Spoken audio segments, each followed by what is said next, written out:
He returned to a house that had been empty for 15 years, yet the hearth was warm, the floors were spotless, and a single glowing ember pulsed in the dark like a heartbeat. Elias Thorne sought peace in the Montana wilderness, but his grandfather's workshop held a secret that screamed louder than the winter wind, a hidden chest, a forbidden recording, and a blood debt that refused to stay buried beneath the snow. Who has been watching the house from the shadows? What did his father truly do on that fatal frozen night? Can a man's honor survive a truth this devastating? Join Elias and his faithful wolf dog on a journey where the ice finally breaks. Witness how a legacy of lies is washed away when the snow finally melts. Ladies and gentlemen, please subscribe, and if you're already with us, don't be shy. Leave a comment below and say hello. Chapter 1. The Frozen Return. The tires of the old truck groaned as they crunched through the deep virgin powder of the Montana wilderness. Everything was white. The sky, the ground, the jagged peaks of the mountains that bit into the horizon like the teeth of a starving predator. Elias Thorne gripped the steering wheel until his knuckles turned as pale as the world outside. Beside him, a heavy weight shifted. Cooper breathed steadily. The wolf-dog hybrid was a mountain of muscle and shaggy fur. His coat was a storm of charcoal gray and silver white. It looked like the very clouds hanging over the valley. Around his neck, a thick mane of darker hair rose and fell with every breath. It gave him the regal air of a wild king. His eyes were two pools of molten amber. They were bright, sharp, unblinking. Elias glanced at his companion. 15 years. That was how long he had stayed away. He had traded these quiet pines for the screaming chaos of war zones. He had traded the scent of cedar for the smell of sulfur and burning metal. His camera had seen too much. His mind had recorded things no lens could ever truly capture. The truck slowed to a halt in front of the gate. The wood was gray and weathered. It leaned under the weight of the snow. Elias stepped out into the biting air. The cold hit him like a physical blow.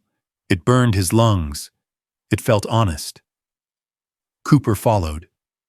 The wolf dog did not jump. He stepped with a predatory grace. His huge paws left deep imprints in the snow. He stood tall, his frame towering over the average canine. He looked toward the cabin. His ears twitched.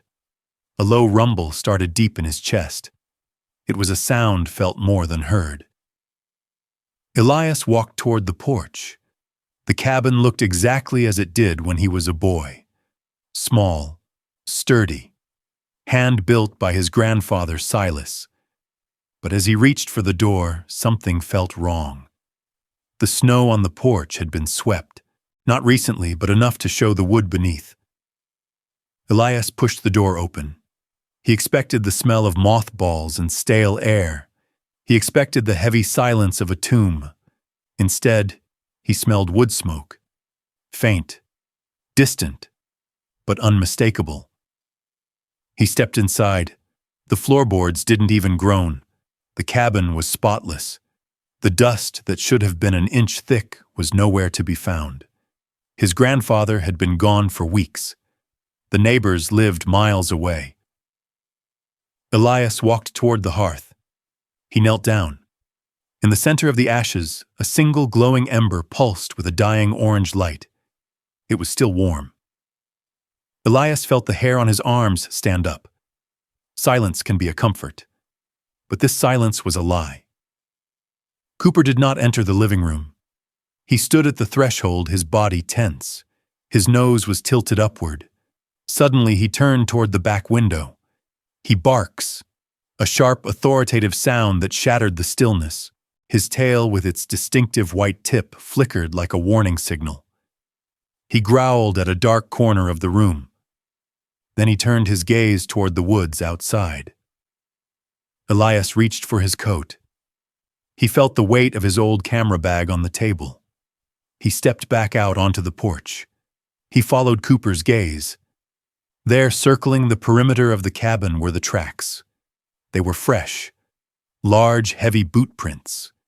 They did not lead to the road. They circled the house, over and over, like a wolf circling a wounded deer. The intruder had stood right outside the window. They had watched the empty house, or perhaps they were waiting for it to be filled. Elias felt the cold seep through his boots. He retreated back inside and locked the door. His heart was hammering against his ribs. He needed something to hold on to, something familiar. He went to the old roll-top desk in the corner.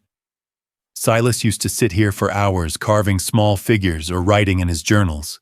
Elias felt the wood, smooth, solid. He remembered a secret his grandfather once showed him, a small hidden notch under the right drawer. He pressed it. A faint click echoed in the room. A shallow compartment popped open. Inside was an envelope. The paper was thick. It was addressed to him in a shaky, elegant script. Elias opened it. There was no talk of money, no mention of the land or the cattle, only a few lines. Elias, I knew you would return when the world became too loud for you. I have kept the fire going as long as I could. But there are shadows in this valley that do not belong to the trees. Your father left a debt. I spent my life trying to pay it in silence. Go to the workshop. Look beneath the dust of my labors. Face what is hidden in the workshop before the snow melts. Once the ground thaws, the truth will no longer stay buried. Elias let the paper fall to the floor. Outside, the wind began to howl. It sounded like a voice. Cooper walked to the back door. He looked through the glass toward the old woodworking shop. The structure sat 50 yards away. It was a dark, silent shape against the white woods. Cooper let out a long, mournful howl. The hunt had begun. The past was no longer behind him. It was waiting in the snow. Chapter 2. The Legacy of Silence. The wind outside the workshop did not just blow. It screamed. It was a hollow, mournful sound that clawed at the cedar shingles and rattled the heavy iron latch of the door. Elias Thorne stood before the entrance. The wood of the double doors was gray and scarred by decades of Montana winters. He hesitated. His hand hovered over the cold metal handle. In his mind, he could still hear the rhythmic bite of his grandfather's saw. He could still smell the sweet, heavy scent of fresh cedar shavings. But today the workshop felt like a tomb. Beside him, Cooper was restless. The wolf dog did not wait for an invitation. He pressed his massive silver shoulder against the door. His amber eyes were fixed on the shadows within. Elias pushed. The hinges groaned in protest. The interior was cold, colder than the air outside. Racks of rusted tools lined the walls like skeletal remains. A thick layer of sawdust covered the workbenches. It was a gray shroud over a life of labor. Cooper moved with a sudden violent energy. He did not sniff the air or explore the corners. He went straight to the center of the room. He bypassed the heavy oak table. He ignored the stacks of seasoned lumber. He stopped at a specific patch of floorboards near the back wall. The wolf dog lowered his head. A deep, guttural sound vibrated in his throat. Then he began to dig. His huge, powerful paws struck the wood with rhythmic thuds. Claws tore into the weathered grain. Splinters flew into the air. Cooper was frantic. He ignored the blood beginning to bead on his dew claws. He was a creature possessed by a scent, or perhaps by a memory. Elias rushed forward. He knelt beside the dog. He felt the boards. They were loose. They had been designed to look solid, but the nails were mere decoys. Elias found a pry bar leaning against a nearby shelf. He jammed the metal tip into the seam. He pulled with all his strength. The wood shrieked as it gave way. Beneath the floor lay a dark, narrow crawl space. The air that rose from the hole was stale. It smelled of damp earth and old copper. Elias reached down. His fingers brushed against something hard, smooth, cold. He gripped the handle and hauled the object upward. It was an oak chest, small, heavy.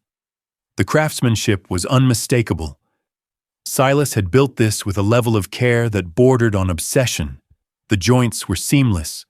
The lid was sealed with a thick strip of wax to keep out the moisture. Elias set the chest on the workbench. His heart felt like a trapped bird in his chest. He broke the seal. Inside there was no gold. There were no family heirlooms. There was only a thick manila police file and a stack of small cassette tapes. The paper of the file was yellowed. The edges were soft and crumbling from the dampness of the earth. The name on the tab made Elias's blood turn to ice. Vance. He looked at the tapes. They were labeled with dates and initials. His father's initials. David Thorne. Elias looked around the workshop. In the corner sat an old battery-powered cassette player. It was a relic of a bygone era. He picked it up. It felt light, empty. He searched the drawers of the workbench until he found a set of heavy batteries. His hands were shaking so hard he dropped the first one. He forced himself to breathe. In, out. The air felt like broken glass in his lungs. He clicked the batteries into place. He inserted the first tape. He pressed play. Silence. A long, agonizing hiss of white noise filled the workshop. The tape spun slowly. Then a voice broke through the static. It was his father. But it was not the man Elias remembered. The voice was thin. It was jagged with terror. The recording was from a night of a great storm. In the background, Elias could hear the wind.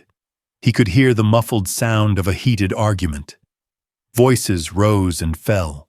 There was talk of a secret, a debt that could not be paid, a betrayal that had gone too far. Then a single sharp crack. The sound of a gunshot echoed through the small speakers. It was followed by a heavy silence. Then the sobbing began. Elias closed his eyes. He saw it, the darkness of the woods, the flash of powder, the man who had been his father's best friend falling into the snow. It was an accident, a moment of blind, panicked rage. But what followed was worse. The tape clicked. The voice of his grandfather Silas entered the recording. It was calm, terrifyingly cold. Silas spoke of the Thorne name. He spoke of the legacy they had built in this valley. He told David to be quiet, to go home, to wash the blood from his coat. Silas would handle the rest. Elias opened the police file. He read the witness statements. He saw the forged evidence. He saw how his grandfather had used his position. He had used his reputation as a pillar of the community to point the finger elsewhere. He had pointed it at a man who had nothing, a man named Vance. Vance was a laborer, a man with a family, a man who lived in the shadow of the mountain. He had been the perfect scapegoat. The town had believed Silas. They had always believed Silas. Elias felt the world tilting. His father had lived his life as a hero, a man of honor, a man whose funeral had been attended by hundreds. But it was all a lie.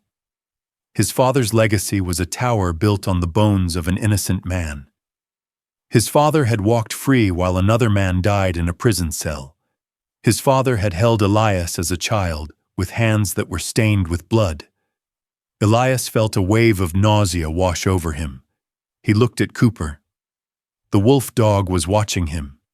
His amber eyes were heavy with a strange, ancient sorrow. He did not bark. He did not growl. He simply stepped closer and leaned his massive weight against Elias's leg, a silent anchor in a storm of truth.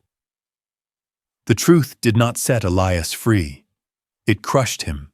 It stripped away every memory he had of his childhood, every lesson he had learned about right and wrong. He looked at the yellowed papers.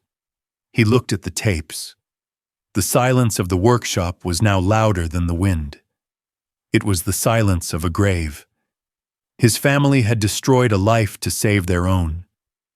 They had buried the truth in the dark earth, and they had expected Elias to keep it there. He sat on the dirty floor of the workshop. The cold seeped into his bones. He held the file to his chest. He realized now why Julian Vance had been watching the house. He realized what those boot prints meant. The debt was no longer his father's. It was his. And the snow was beginning to melt. Chapter 3. Ghosts of the Past. The sound of the cassette tape hissed into silence. The silence was heavier than the noise. It pressed against Elias's ears like the weight of the mountain. He sat on the cold floor of the workshop. The yellowed papers were scattered around him like fallen leaves. His father was a ghost. His grandfather was a ghost. And they were both liars. A sudden draft of icy air sliced through the room. The heavy double doors of the workshop creaked. Cooper stood up instantly. The wolf dog's frame seemed to double in size. His silver mane bristled.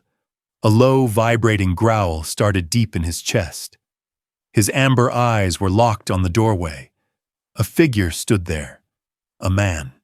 He was framed by the swirling white chaos of the storm outside. His coat was heavy and caked with frozen snow. He did not look like a soldier. He did not look like a thief. He looked like a man who had been walking through a nightmare for a very long time. Julian Vance stepped into the light. His face was gaunt. His eyes were hollowed out by exhaustion and a grief that had no end. He did not reach for a weapon. His hands were visible. They were shaking. In his right hand, he clutched a small, faded object. Elias did not move. He felt the cold floor beneath his palms. He looked at the man whose life his family had stolen. Julian. The name felt like a jagged stone in his mind. Julian held up the object. It was an old photograph. The edges were torn. The colors had bled into shades of gray and sepia. In the photo, two men stood side by side in front of this very workshop. They were smiling. They looked like brothers. Behind them, two small boys played in the sawdust. Julian's voice was a whisper. It was thin and brittle like dry ice. "I have been here for a long time, Elias." Elias found his voice. It was barely a croak. The house. The fire in the hearth. The clean floors. "That was you." Julian nodded slowly. He stepped closer. Cooper's growl deepened. The wolf dog moved. He did not attack. He positioned his massive muscular body directly between the two men. He was a wall of fur and muscle, a silent judge. His amber eyes flickered from Elias to Julian. He was measuring the threat. He was measuring the pain. "I had to keep this place alive," Julian said. His eyes drifted to the oak chest on the workbench. This house was the only place where the truth still breathed. "My father died in a cell because of the man you called a hero. He died with the whole world believing he was a killer. I watched you leave 15 years ago. I watched your grandfather grow old and bitter. I waited. I kept the fire warm because I knew one day you would have to come home. I knew you were the only one left who could open that chest." Julian's gaze snapped back to Elias. The grief in his eyes was suddenly replaced by a sharp, burning desperation. "Give it to me." He pointed a trembling finger at the police file. The yellowed papers that held the secret of the Thorne family. "Give me the file, Elias. My father's name is a curse in this valley." My mother died of shame. I have nothing left but the truth. I want that file. I want to take it to the sheriff.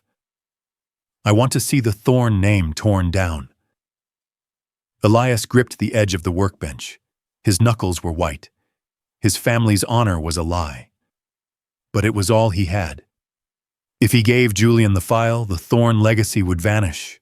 The ranch, the history, everything would be erased by the stain of blood and deceit. "I can't," Elias whispered. Julian's face contorted. He took a step forward, his hands balled into fists. "You can't. You lived your life in the sun. You traveled the world with your camera. You came back here to find a home. My father found a grave. Give me the truth." The air in the workshop became electric. Julian lunged toward the workbench. Cooper reacted instantly. The wolf dog didn't bite. He lunged forward and slammed his heavy chest into Julian. The force of the impact sent the man staggering back toward the door. Cooper stood his ground.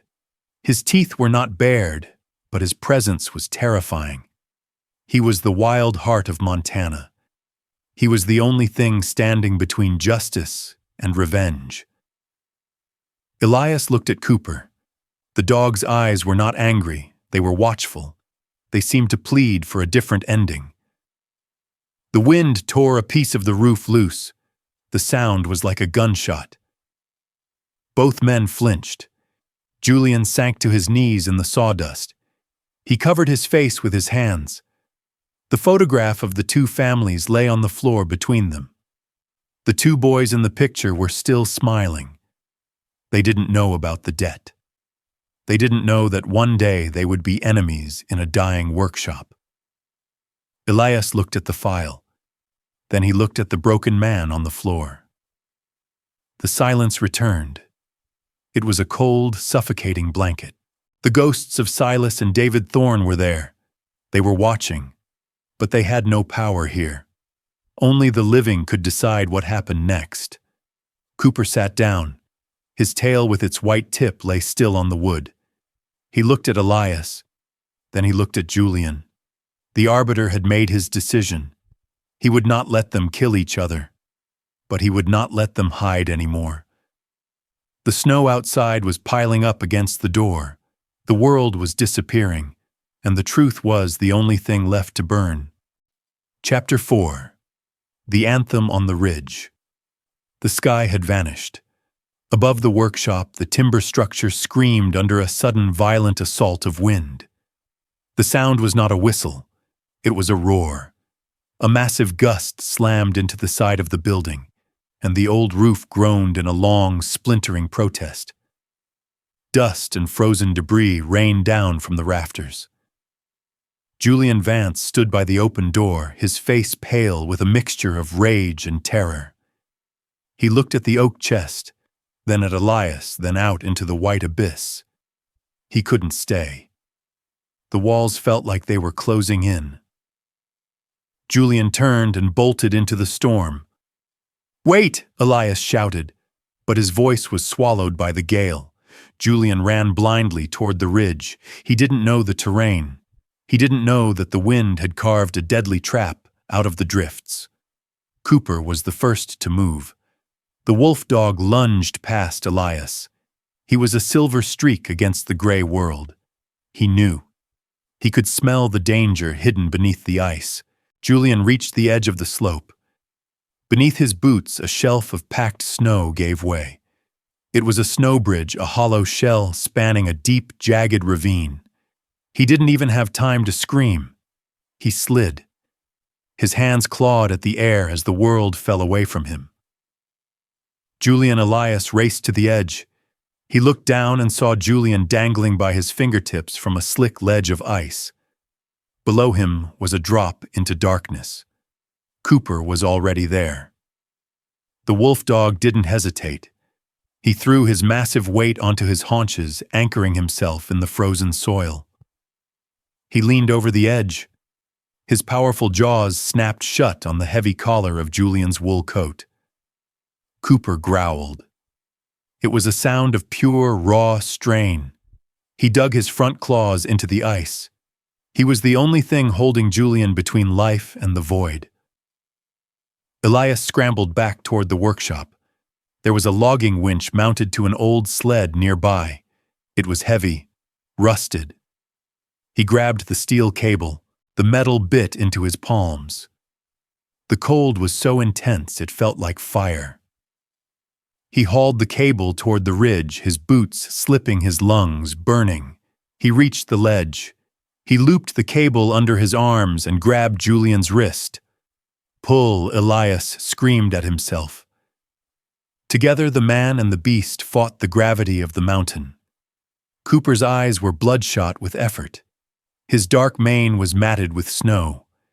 Inch by inch they dragged Julian back from the lip of the ravine. But the mountain was not done.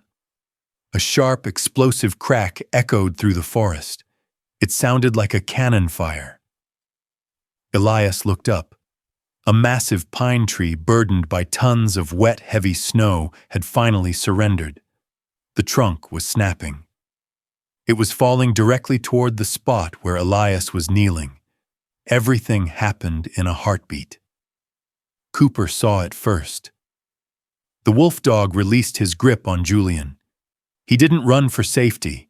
He lunged sideways. His massive muscular shoulder slammed into Elias's chest, throwing the man 3 feet back into a soft drift.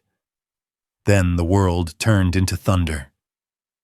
The pine tree hit the ground with a bone-shaking thud. The air was filled with a cloud of needles and ice. Silence followed. A thick, terrifying silence. Elias pushed himself up. He was gasping for air. Cooper, a long, mournful sound rose from the debris. It was a howl, but it was broken. It was a sound of agony that sliced through the wind. Elias scrambled toward the fallen tree. Julian was there too, coughing, his face bruised but alive. The trunk had missed Elias, but the lower section had pinned Cooper. The wolf dog's hind leg was trapped beneath the massive weight of the wood. His silver-gray fur was stained with a dark, spreading red. Cooper's head was up. Even in pain, his amber eyes remained fixed on Elias. He tried to pull himself free, but the tree was too heavy. He let out another howl. It was a haunting anthem. It was a song of a protector who had sacrificed everything for his pack. Julian looked at Elias. The hatred in his eyes was gone. The demand for the file was forgotten. There was only a man looking at a creature that had just saved his life. "Help me," Elias whispered. Julian didn't hesitate. He grabbed a thick, fallen branch to use as a lever.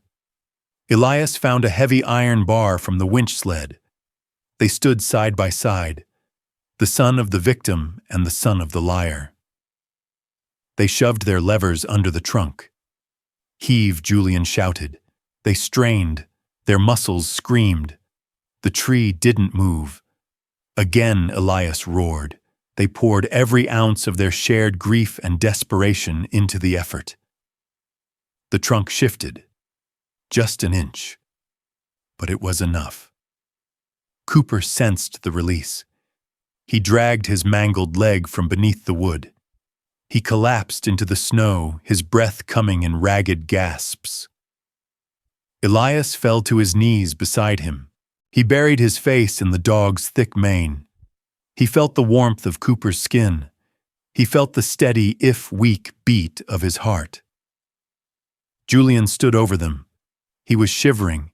He looked at his own hands. Hands that had been ready to take a life an hour ago were now covered in the dirt and sap of a rescue. He looked at Elias. He looked at the wounded wolf. The storm was still raging. But the ridge was no longer a battlefield. It was a sanctuary. For the first time in 15 years, Elias felt the weight of his family name lift. It wasn't because the truth was gone. It was because he had finally found something worth more than honor. He had found mercy, and Julian Vance had found a witness. Chapter 5. When the Snow Melts. The world began to weep. It started as a soft, dripping sound from the eaves of the cabin. The harsh, jagged edges of the Montana winter were softening. The ice that had gripped the valley for so long started to lose its hold. The white shroud was retreating. Slowly, the earth began to breathe again. Brown patches of soil appeared through the thinning drifts like the skin of a waking giant. Elias Thorne stood on the porch. He watched a single stream of meltwater carve a path through the mud. He felt different.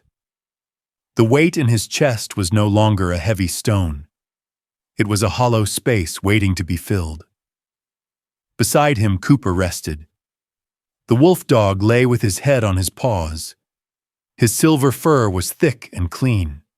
His hind leg was bandaged, but the wound was closing.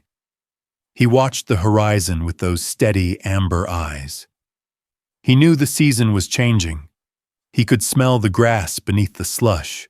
The day came when the roads were finally clear enough for travel. Elias did not go alone. Julian Vance arrived in his old truck. He didn't park at the gate this time. He drove up to the house. He stepped out and looked at Elias. There were no shadows of surveillance in his eyes now. There was only a quiet, weary resolve. Between them on the wooden table sat the oak chest, the legacy of Silas Thorne, the burden of David Thorne. They carried it together to the truck. Neither of them spoke. The silence was not awkward. It was a shared pact. The drive to the state justice office was long. They passed through towns that still remembered the Thorne name with respect. They passed people who would soon look at that name with confusion and disappointment. Elias did not flinch. He was tired of the pedestal. He wanted the ground. Inside the sterile, quiet halls of the office, Elias handed over the files. He handed over the cassette tapes. He watched the officials look at the yellowed paper. He heard the hiss of the tape as they played the recording of the gunshot. The truth was out. It was no longer a ghost in a workshop. It was a matter of public record. The process was slow, but it was absolute. The honors once bestowed upon David Thorne were stripped away. The plaques were removed. The stories of his heroism were corrected in the archives. But as the Thorne name faded, another name began to shine. The state issued a formal apology to the Vance family. Julian's father was posthumously exonerated. He was no longer a killer in the eyes of the law. He was a victim. He was an innocent man. Julian sat in the courtroom when the final decree was read. He didn't cheer. He didn't cry. He simply closed his eyes and let out a breath he had been holding for half of his life. His father's spirit was finally free of the iron bars. Then came the hardest part. The authorities returned to the Thorne Ranch. They walked past the house. They walked past the workshop. They stopped at the ancient, towering pine tree on the edge of the clearing. This was where Silas Thorne had sat every evening for 20 years. He had sat in his rocking chair, smoking his pipe, staring at the roots of that tree. People thought he was just a man enjoying the view.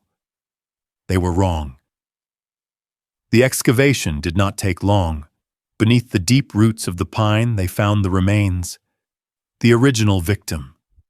The friend David had betrayed. The man Silas had buried in secret. Silas had spent the rest of his life standing guard over that grave. It was his penance. It was his prison. As the remains were carried away for a proper burial, the air in the valley seemed to grow lighter. The poison was being drawn out of the soil. Weeks passed. The last of the snow vanished into the creeks. The valley turned a vibrant, hopeful green. Julian came to the ranch one last time. He had received a formal settlement from the state. He was moving away. He wanted a place where the name Vance didn't carry the scent of a prison cell. He stood by his truck and looked at Elias. He reached out his hand. Elias took it. The grip was firm. It was the handshake of two men who had survived a war. "Thank you," Julian said. Elias nodded. "I'm sorry it took so long." Julian managed a small, sad smile. The snow had to melt eventually. He drove away, leaving a cloud of dust on the road. The vendetta was gone. The fire of hatred had burned itself out, leaving only peace in its wake. Elias turned back to the workshop. The floorboards had been replaced. The hollow crawl space was gone. He had cleared out the rusted tools and the shadows. The scent of cedar was still there, but it was fresh now. He moved his cameras inside. He set up his lights. The workshop was no longer a place of secrets. It was a studio. He began to take pictures of the rebirth around him. He photographed the new buds on the trees. He photographed the way the light hit the mountains at dawn. He captured the truth. Not the ugly truth of the past, but the beautiful truth of the present. The sun was beginning to set over the Montana peaks. Elias walked out onto the porch and sat in his grandfather's old chair. Cooper walked over to him. The wolf dog moved with a slight limp, a permanent reminder of the ridge. But he was still majestic. He was still the king of this land. He sat beside Elias and leaned his heavy head against the man's knee. Elias looked out over the valley. The grass was waving in the breeze. The creek was singing. The ghosts were gone. He placed his hand on Cooper's thick silver mane. The amber eyes of the wolf dog reflected the golden light of the sunset. The winter was over. Elias Thorne was finally home. Truth has its own time to bloom, just like the wildflowers of Montana after a long, bitter winter. This story reminds us that while secrets can be buried, only forgiveness and loyalty can truly set a soul free. If these echoes of the past touched your heart, perhaps you would like to join our circle by subscribing and sharing your thoughts in the comments below.